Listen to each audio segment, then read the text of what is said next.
Alright guys, we're back on the Bronco truck, patchy thing. We're back on the trail rig, and I got my front bumper is done for now. I gotta pull it off, it's bolted on here. I just took the old brackets, I think these were adjustable. I think they were like a body lift mount that were on the bumper. But yeah, so I got that welded on the outside on both sides, got my hitch tube welded in. So I'm going to unbolt this, pull it off, finish welding it up. The old sway bar mounts are up under here.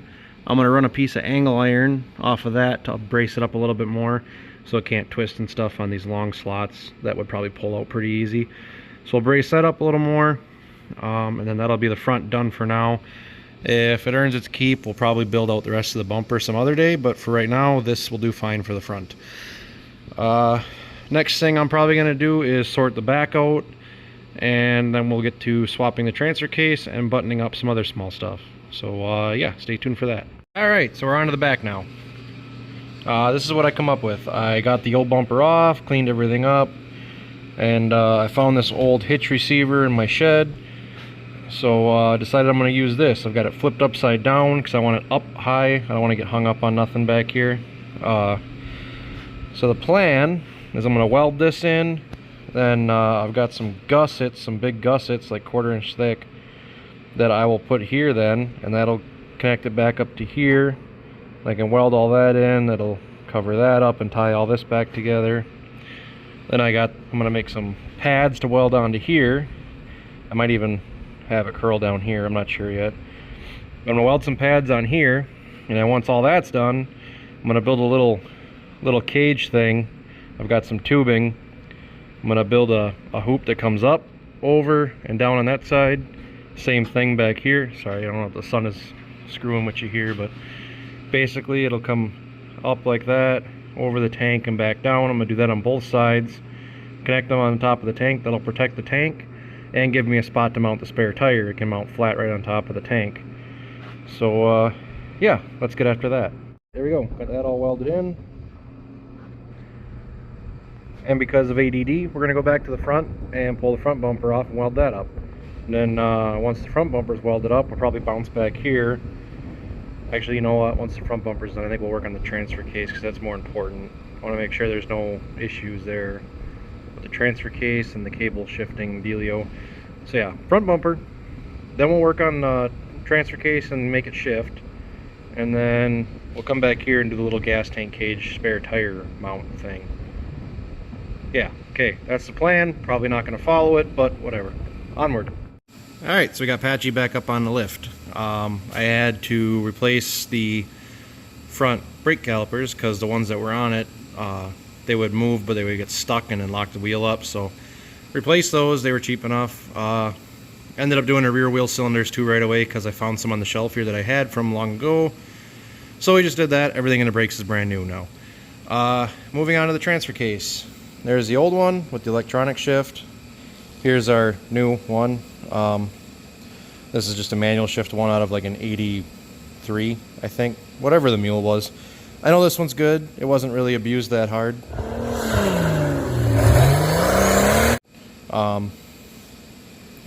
Should be pretty simple, straightforward, just throwing it in. So that's that.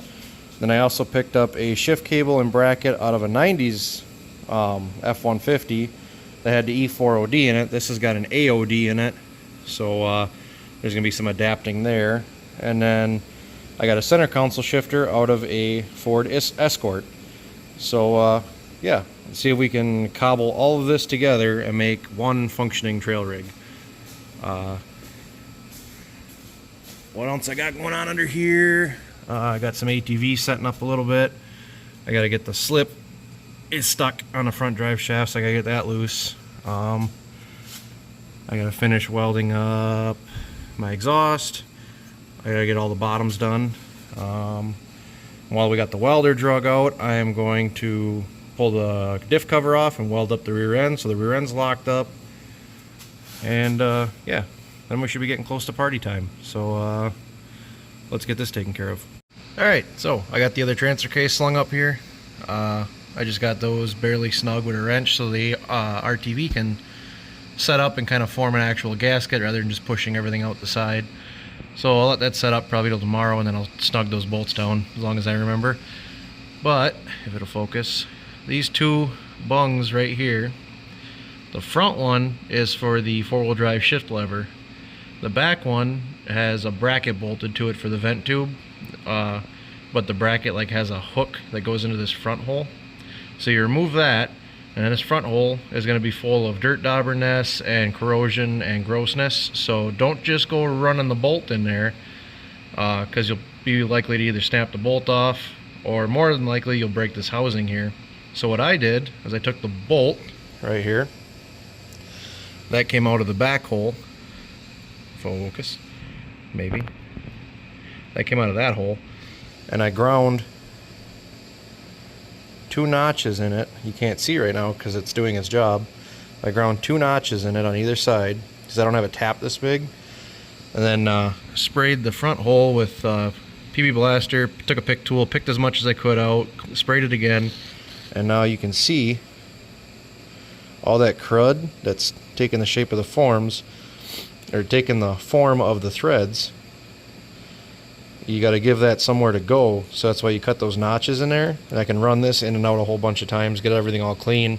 Then I'll grab the actual, it's like a, I gotta show you. I can take this bolt right here, it's got a big shoulder on it, and I'll run that in there and then nothing should get broken. So yeah, that's where we're at right now. I'm gonna keep doing that, get that bolted on, and then we'll be on to the next thing. Alright, so this hole here started out looking like that hole right there, but now I cleaned her all out nice and finger tight, all the way in, all the way out. And if I would not have done this, chances are I would have either split this open or busted it right clean off the case. So yeah, it's the little things like this that make these projects move forward. So let's keep moving forward.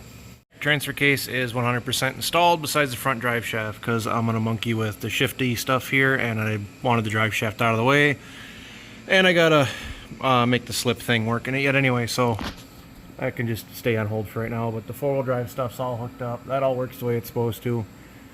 So now we're gonna move on to this, and what I've got going on here, like I said before, this is the shift cable out of a 90s OBS. Yeah. And this is the center console shift out of like a 90s, I think, Ford Escort. And the little peg that it mounts onto is the same as the Fords, because, you know, or the same as the trucks. It's all Ford shit. The only difference is the way this mounts. In the truck it mounts back here. In the car it had the cable slid down in here, and it had a little keeper tab that slid in. But all I had to do is I cut into the side of this ball thing here just a little bit, and it slid right down in there, and it's nice and tight. I'll probably loop a zip tie over it or something. Maybe drill a couple holes in this aluminum down on the bottom and loop a zip tie over to keep it from coming out. But for right now, that seems to work fine there. I hope it's got enough throw. But now, if I come over here, probably gonna throw everything on the ground. But I need to take this bolt, and I think there's another bolt up back there further. I need to take them out, get that out of there, and then hopefully this bolts on, and then it probably won't. So then I'll bolt that back on and find a way to weld it together when it doesn't work. And then once that's figured out, I have to, this is for kick down, for depending on how much throttle you got, whether it needs to kick down to the lower gear or whatever. Also, I broke that, so I'm just going to weld that back on. And then on the E4ODs, this sticks straight up, and so I'm probably going to just knock that off. This is like integral. Like, this goes inside of here. You have to take the pan off, take some shit off inside, and this will all slide out. Instead of doing all that, I'm going to nip this off, and I'll just weld that end back onto it wherever park lands. So it's in park here. I got this in park. I can put all the brackets on, weld that on where park is, and then hopefully the rest will just work. So yeah, I'm gonna monkey with that, and I'll show you what I got when I figure something out. Alright, so like I said, nothing fit, had to modify it. I just lopped the tab off of the other thing, welded it right to the pre-existing mount here, and then this conglomeration. So this kickdown thing is right where this would have needed to sit, so I couldn't just weld it directly to the back side of this because it would have hit that. So instead, I've got a piece of flat focus. Come on. I've got a piece of flat bar welded to the old shifter mount bracket thing, extending up to the new shifter bracket thing, and yeah, it's ugly, but you know, it should work. So it's just tacked up for right now so I can test it. But now I come out here, I got, if I can do this one-handed, yeah, park, reverse, neutral, drive, 2, 1. There. I had to notch this out just a little bit to catch that last gear. The throw must be a little different, and I had to come in here with a die grinder notch. That's the gates. When you push the button, that gets out of the way so you can pull it in and out of gear. And then, so I just went in there with a die grinder, notched that out a little bit more to the back side. So now, yeah, I get all my gears. So I'm going to finish welding that up. I'm going to add a little bracing to it, and then I will feed this up into the cab, and we'll deal with that later. So I'm going to do that. I'm going to finish welding the exhaust, and then we'll be on to the rear end. Alright, there we go. Got her all burned in. As crude as it looks, it is functional. So we're going to call that done. Check that off the list. I just ran the cable up and stuffed her through the old shift lever hole from the 4-speed. Yeah, finished the welds on the exhaust. They're also not pretty, but functioning. I'm going to do the rear end now, get that drive shaft fixed, and then we are done underneath this thing, I think. I'm sure I'm forgetting something, but yeah, moving on. Alright, so while I'm burning all the shit out of these gears so they weld up halfway decent, I'm going to talk at you a little bit about welded diffs. A lot of people say don't do it. This is a dedicated off-road rock buggy. It's not going to see the road, or at least not much of it. If this is your daily driver, I would recommend against it. If you are one of those people that have a trail rig that you actually drive on the road into work, I would recommend lockers or a good limited slip. I've daily driven welded diffs before, and it's fine until you're in a Walmart parking lot and you got to take a sharp corner, and then the inside wheel will start scratching and hopping, and everybody looks at you all funny. So, I mean, I'm used to people looking at me funny, so it doesn't bother me, but that's just something for you to be aware of. From a performance standpoint, I really have had no issues welding up rear diffs for rock crawling, mudding, stuff like that. I have never had a welded diff come apart on me before. And I have had a welded diff fail, but it was not the weld that failed. It was actually the front differential on the Mule, and the problem there was too big of tires, stock axle shafts, tight turns, and stuck in the snow. And it exploded the half shaft on the one side. I think it's in the video. My arm's getting tired. Hold on here. Oh, I don't want to flip you around. Okay, I'll probably edit that out. Probably not. Whatever. Anyway, so yeah, if you are building a low buck, cheap, or even free fun rig to go bounce off some rocks, grab the old Harbor Freight welder, pop the lid off, get it really clean. That's the biggest thing. Make sure it is really clean. Burn off all the oil out of the gears. And then you're not going to want to be gentle about it either. Like, crank that welder up and then burn in like 4 or 5 passes in between all of these gears. Fill them gears right up. And I've seen people weld like the sides here on both sides and the tops.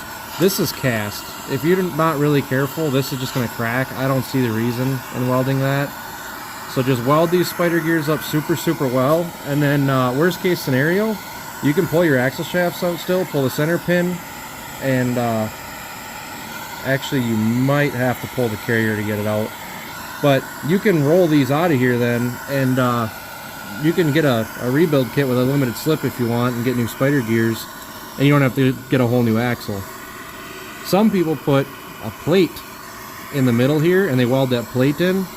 That's okay on some rear ends, but on these with the C-clips in here, you don't want to do that, so you can still push it in and get the C-clip out. So yeah, that's my 2 cents on welded differentials if anybody gives a shit. And that's all there is to it. Just do that on both sides. You can see I got a little carried away right there. But yeah, do that on both sides. Good enough. Basically, what I do is focus. If wherever there's a cavity, like where the teeth are meshing, I don't just weld the teeth together, but I also try and fill in that entire cavity up to the next tooth.